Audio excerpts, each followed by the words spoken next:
Hello, my name is Andy Swift. I'm the Associate Director for Education Programs here at the National Wind Institute at Texas Tech University. And I'm going to talk to you for a few minutes about our program and about wind energy, why it's important, how our program got started, and so forth. So the National Wind Institute was formed in 2012. And it grew out of some research here at Texas Tech on wind when we had a tornado in 1970 that went through the city of Lubbock, killed 26 people, created a lot of damage, and some faculty here wanted to start a program to help protect people and property against tornado damage. And so they started doing research, and out of that came the Wind Science and Engineering Research Center, which is focused on community storm shelters, private home storm shelters, a lot of innovations that have happened since 1970 in the area of protection of people and property from strong winds. Then in 2012, the Institute was formed to continue that research, but also to do work, research, and education in the area of wind energy. And wind energy is big in Texas, as you know. Texas is an energy state. We lead the nation by many, many times any other state in the amount of installed wind energy capacity. And wind is, I call it the point of the spear, kind of the head of the beginnings of renewable power on the grid. Solar is growing quickly, and with that is coming storage through new battery technology, electric vehicles, and these kind of things. So with that focus on research and education in wind energy, in 2011 we began a Bachelor of Science in Wind Energy. We're the only university in the country that offers that program. We're very proud of that. We have almost 200 students now majoring in wind energy, getting very good jobs. We have another 50 students, mostly engineers, who minor in wind energy and study engineering and renewable energy both, and wind in specific. And about another 10% of our students go on to graduate school, usually at the School of Business, to get a STEM MBA. We're a STEM program. We're multidisciplinary, but you may know STEM stands for science, technology, engineering, and math. And that's the foundation of our program. But we draw from atmospheric science, we draw from physics, we draw from mechanical engineering, electrical engineering, business, project development, business management, finance. So it's a very multidisciplinary degree and requires kind of assimilating a lot of different things together.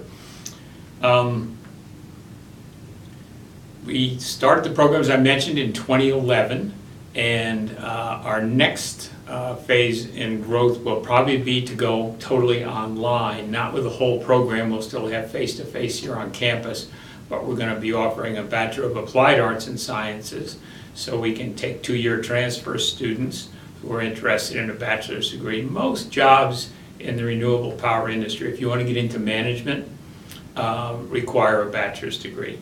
Wind techs are one of the hottest job categories in the nation right now, and these are folks that go out, very important jobs. They work on site, climb turbines, repair the turbines, keep them operating, and typically that requires some maybe 1 or 2 years of education, certification in safety and climbing and all these kind of things. But as folks go on in their career, they like to move up, and so this is an opportunity for them to get a degree and then move up into management. My particular role here is to lead the academic programs. As I mentioned, we have the undergraduate program. We also have a graduate certificate program. We have a PhD in wind science and engineering. So you can study wind all the way for many, many years and get into it at all kinds of different levels. I got started personally in wind energy back many, many years ago. I was fortunate to work with a gentleman who was a German engineer and worked in helicopter technology. And he wanted to take helicopter technology and turn it into wind power technology. It's many of the same disciplines as aerodynamics. There's large rotating, lifting rotors, and that's actually what wind turbines use to operate and make electricity. A couple other things. Wind is mostly throughout rural America. Most people don't want wind farms in the middle of their suburban areas or downtown. It's mostly in open areas, but it's really helped a lot of small communities, farmers and ranchers.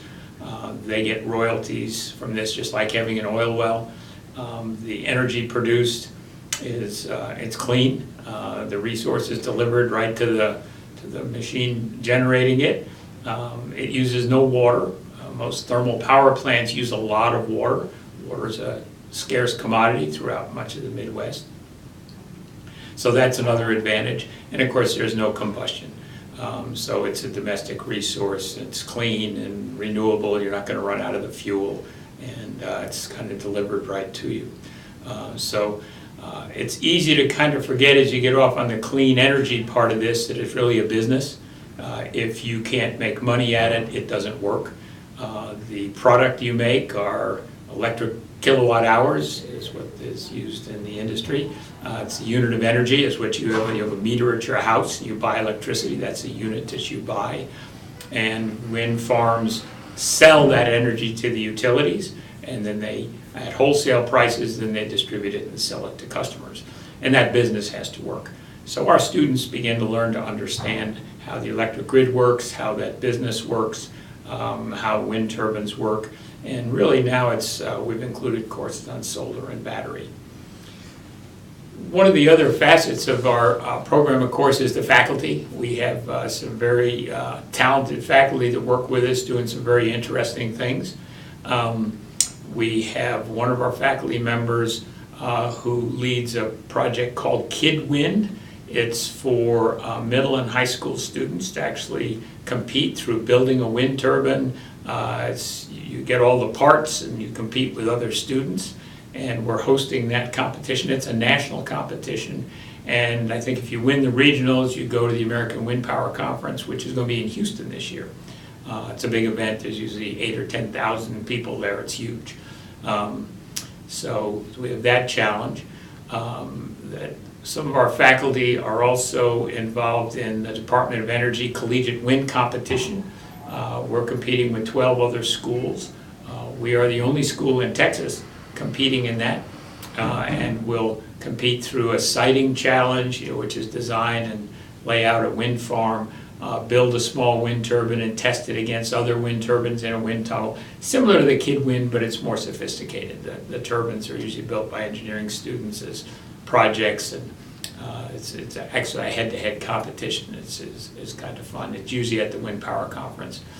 And then we also do summer camps for both middle school and high school.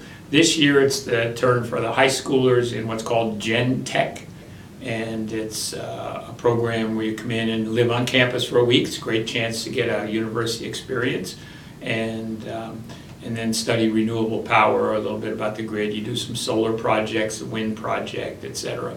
And students typically enjoy that. So lots of extracurricular activities in addition to our academic programs, and usually faculty-led, which is good.